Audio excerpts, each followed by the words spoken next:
ఓం నమో భగవతే వాసుదేవాయ. మహంకాళి అన్నపూర్ణేన మీకు నేను ఒకటి సంక్రాంతి నోము చెప్పబోతున్నాను.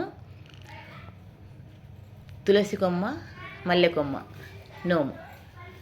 అయితే మనకు ఏదైనా సరే, గిన్నెలైనా సరే, డబ్బాలైనా సరే, ఏదైనా సరే, ఒక దాంట్లో పెసాలు, ఒక దాంట్లో బియ్యం పోసుకొని, పెసాలలో తులసి కొమ్మ, బియ్యంలో మల్లె కొమ్మ పెట్టుకొని ఈ నోము నోచుకోవాలి. ఇది నోచుకొని మనమే ఇంట్లో ఉంచుకోవచ్చు. ఇది ఎవరికి ఇచ్చేది ఏం లేదు.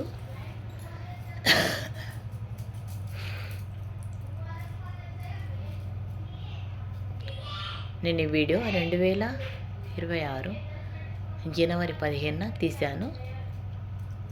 మీకు ఈ నోము నచ్చినట్లు అనిపిస్తే సబ్స్క్రైబ్ చేయండి, లైక్ చేయండి, షేర్ చేయండి, బెల్ ఐకాన్ కొట్టండి, కామెంట్ బాక్స్లో కామెంట్ పెట్టండి. మీరు కూడా నచ్చినట్లు అనిపిస్తే ఈ నోము నోచుకోండి.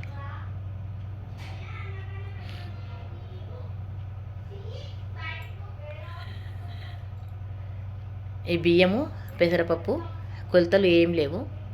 మనం ఏది తీసుకుంటామో ఆ కొత్త వాటిలలో పోసుకొని నమ్ముకోవాలి.